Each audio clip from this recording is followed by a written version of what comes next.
Boa noite. Hoje nós vamos apresentar um trabalho sobre soja, a cultura da soja, os processos de pré-industrialização e industrialização. Nós, os discentes, Erison Araújo, agronomia, Gabriela, de tecnologia de agroindústria, e eu, Yara Mariano, tecnologia de agroindústria. Professora Juliana Dias Maia. A soja de origem asiática, mais especificamente da China e do Japão, tendo sido introduzida na Europa e posteriormente inserida nos países da América. A soja é utilizada tanto na alimentação dos humanos quanto dos animais, sendo considerado um grão rico em proteínas, como, por exemplo, cálcio, potássio, magnésio, cobre e zinco. Características gerais da soja. Planta leguminosa, capaz de filtrar nitrogênio atmosférico, composição. Proteína 45%, lipídios 20%, carboidratos 45%. As sementes da soja são lisas, ovais, globosas ou elípticas. Seus grãos encontrados nas cores amarela, preta e na fase de maturação. O rilo é geralmente marrom, preto ou cinza. Condições de cultivo da soja. A faixa de temperatura ideal para o desenvolvimento da soja está entre 20 graus a 30 graus Celsius. Sob temperatura menores ou igual a 10 graus, ou temperatura acima de 40 graus Celsius, a soja sofre a redução de crescimento ou distúrbios na floração e diminuição na capacidade de retenção das vagens. Finalidade e utilização. Geralmente, pensamos na soja como um alimento ou matéria-prima para derivados como óleo e farelo, mas o grão tem inúmeros outros usos. Além do grão como alimento funcional, a soja é utilizada para a produção de produtos como chocolate, temperos prontos e massas. Derivados de carne também costumam conter soja em sua composição, assim como misturas para bebidas, papinhas, para beber e muitos outros alimentos, como biodiesel, resina, tintas. Abordando aí o panorama de produção da soja, né? Seguindo as informações aí da Conab, eles estimaram que a produção de soja na safra 2021 atingiu em torno de 135,86 milhões de toneladas, né? Com relação ao ano passado, né, safra 19/20, que foi 124,85 milhões de toneladas, houve um aumento aí de um ano para outro de 8,8 milhões, 8,8% no índice de produção, né, de toneladas de soja. E aí, pensando aí agora por esse novo ano aí de safra 21/22, está estimado aí, através do levantamento da Conab, que seja uma produção de 137,32 milhões de toneladas. E aí, o que é bastante importante e o que vale ressaltar é o seguinte, é que mesmo que o Brasil tenha um grande potencial do ponto de vista de produção, ou seja, um exemplo, seguindo o ano de 2021, ele ocasionou um número relativamente até alto no número de vista de importação, ou seja, importou cerca de 864 mil toneladas. Ao meu ver, isso não é necessário, porque é um país que apresentou uma grande quantidade de produção de soja e acaba que a sua exportação ocorreu aí em torno de 86,10 milhões de toneladas, né? E aí, pensando aí nesse quadro aí de oferta e demanda mundial do Departamento de Agricultura dos Estados Unidos, no caso o Brasil, pegando aí entre as safras e alguns outros países, né, produtores de soja, como o Brasil, Estados Unidos, Argentina, China e outros, o Brasil aqui, como eu tinha mencionado, 137 milhões, e aí algumas estimativas é que o aumento seja para 144 milhões, né, segundo o levantamento de maio, e agora outro levantamento para junho seria de 144 milhões. E aí faz com que o Brasil seja um grande país aí do ponto de vista de exportação, né, que no ano passado foi em torno de 86 milhões de toneladas, e agora para esse ano há uma projeção de 93 milhões.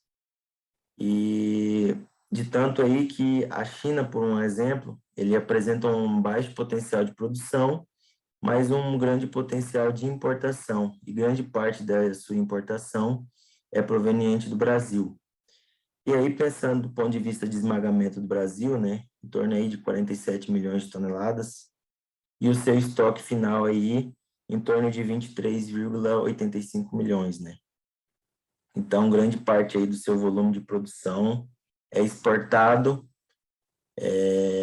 uma outra parte fica para o estoque final e a outra parte esmagamento, produção de óleos ou até mesmo para produção de algumas rações, e, enfim, outros alimentos aí in natura.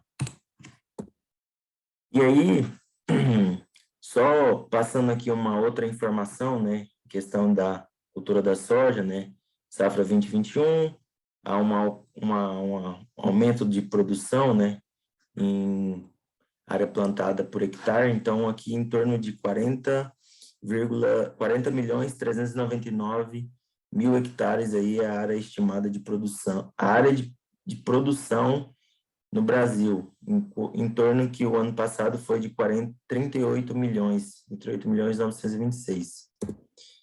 E, novamente, aí, apresentando os dados de produção, né? Em 19 e 20, 21 e 22. 19 e 20, 137 milhões e 21 e 22, 40 milhões. De tanto que são estimativas, né? A gente só vai ter esses resultados concretos aí no ano que vem ou após o processo de colheita. E aí, pensando na média dos preços da cultura da soja, né? Vale ressaltar que aí do ano passado para esse ano houve um grande aumento aí no ponto de vista do custo de saca, a saca de 60 quilos, né? Ou seja, antes a saca era comercializada em janeiro de 2020 a R$ 76 e janeiro de 2021 em torno de janeiro de 2021 em torno de R$ 151. Então houve um aumento aí de praticamente mais de 100% no custo de saca, uma saca de soja de 60 quilos. E aí, pensando no ponto de vista da janela de plantio e colheita da soja, a época de plantio para as regiões do Brasil, ela está diretamente influenciada pelos fatores climáticos, né? No geral, aí, de todos os estados do Brasil, o plantio se inicia entre setembro a, no máximo, no mais tardar, fevereiro. Vai depender de cada fator climático de cada região. Mas, no geral, aí, pensando no Mato Grosso, o nosso plantio aí ocorre aí entre 16 de setembro a 3 de fevereiro. Especificamente aí vale ressaltar por conta do período de vazio sanitário também, né? Algumas regiões aí, como um exemplo, o caso aqui de Campo Novo do Parecis, a janela ideal aí, a janela que permite o plantio é a partir de 16 de fevereiro aí, por conta do vazio sanitário. E quanto à época de colheita, ela depende do período do plantio, né, e as suas características de cada cultivar da soja.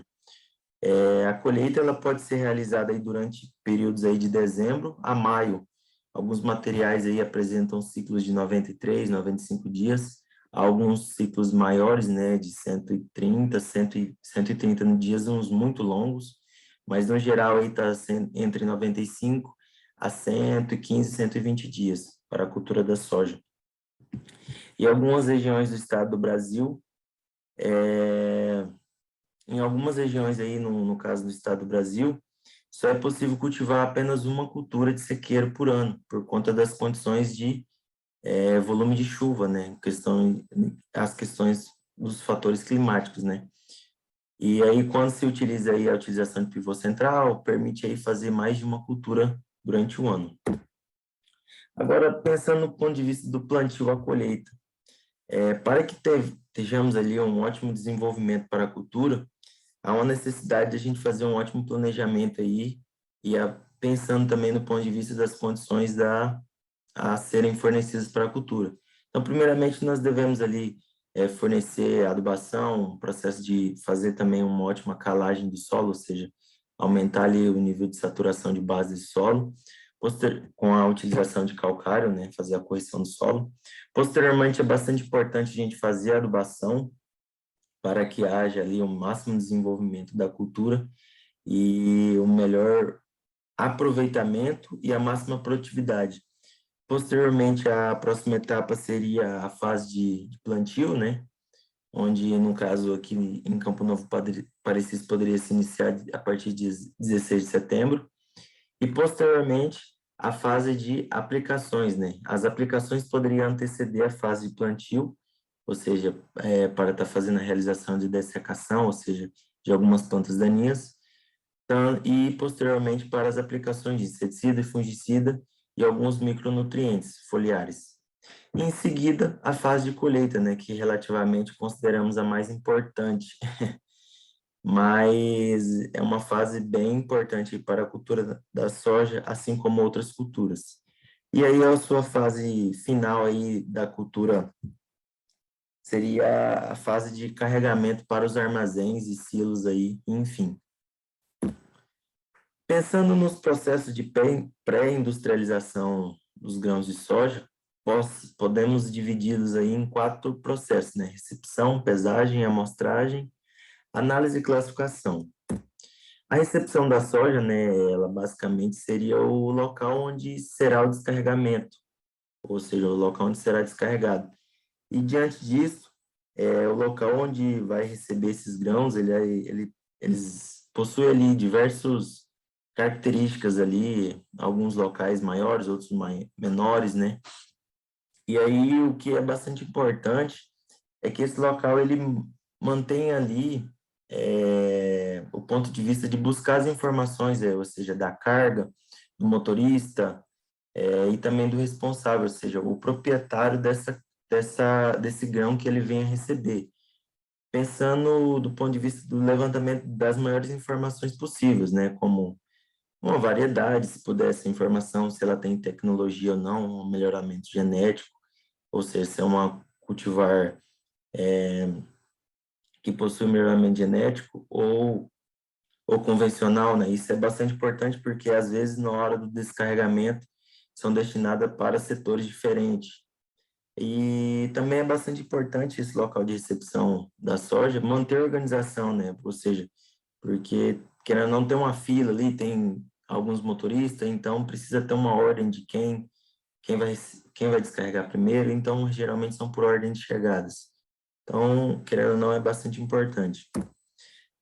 Outro ponto seria a pesagem da soja, né? Primeiramente, onde vai ser realizada ali a pesagem bruta do caminhão com os grãos, para que posteriormente sejam descarregadas, né? E aí, em seguida, após esse processo de liberação ali e pesagem, vai ocorrer ali um processo onde vai se realizar a coleta dos grãos, análise, para estar fazendo a amostragem e a classificação do solo. Após esse processo ser liberado, vai ocorrer o descarregamento dos grãos e isso aí vai ser liberado a pesagem líquida do caminhão, né? Após o processo de descarregamento. E aí, durante a recepção ou pesagem, é feito as amostras dos lotes, né? Como assim eu havia falado. E aí vai ser coletado os grãos para estar fazendo a amostra, para estar fazendo a análise e a classificação desses grãos. Do ponto de vista da amostragem de solo, né? Ela basicamente é um procedimento que ele visa obter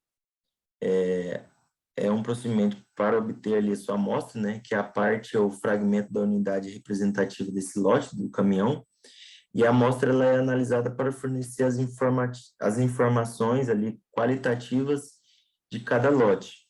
E ela pode ser tanto simples, composta, média ou de trabalho. Do ponto de vista da sua utilização, ou seja, a sua extração, ela pode ser por método de sonda, né, ou seja, pneumática, ou a utilização de caladores manuais, né, onde o operador ele vai estar utilizando um calador manual para estar fazendo essa coleta de solo. E o local do recebimento, eles exerce ali condições mínimas de recebimento para que não ocasione prejuízos significativos pelo armazém ou até mesmo pelo proprietário, né, desse produto. Ou seja, uma delas é o quê?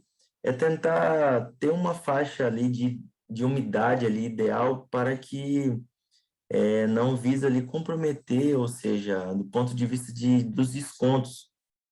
Então, através desse critério, ou seja, que o armazém estipula ali, o produtor tem uma faixa ali meio ideal para estar entregando esses grãos com a umidade ali, para que não haja grandes pontos de vista de descontos. E aí as amostragens da soja ali nos vagões de caminhões, né, é coletado da seguinte forma: em caminhões ali de até 15 toneladas, né, são recomendados fazer 5 pontos de coleta, né, para que haja uma máxima homogeneidade ali na amostra. Em caminhões de 15 a 30 toneladas, é recomendado fazer-se até 8 pontos. É recomendado fazer 8 pontos, né, não até. E em caminhões de 30 a 50 toneladas, indica-se fazer 12 pontos de amostragem. 12 pontos para fazer uma amostra composta, né? E aí, por que é importante fazer vários pontos? Porque é o seguinte, às vezes o caminhão possui um vagão com uma certa inclinação, né? E aí, alguns locais podem ter maiores impurezas, outros locais podem ter menores impurezas. E aí, outra característica é o seguinte, que as impurezas mais leves, elas tendem a ficar em cima, ou seja, na parte superficial aqui do caminhão. E as impurezas mais pesadas, elas tendem a descer. A partir do momento que você faz vários pontos de coleta, você tende a aumentar a homogeneidade da sua amostra. Bom, através do processo de amostragem da soja, né, é ideal fazer ali uma coleta de grãos ali para realizar a amostra, que tem aproximadamente uns 5 quilos, né? Ou seja, para que tenha uma ótima homogeneidade ali da amostra.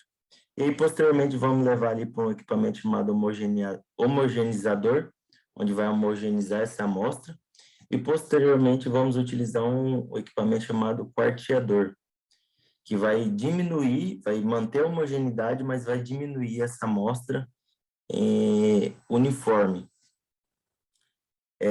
Na classificação oficial, deve-se obter ali 3 amostras de aproximadamente 1 quilo.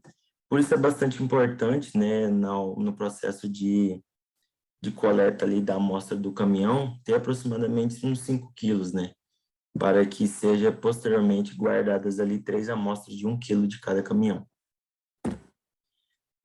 A classificação da soja, né, basicamente, na sua classificação física dos grãos de soja, ela indica a qualidade e é descrita pela Instituição Normativa 11 de 12 de maio de 2007.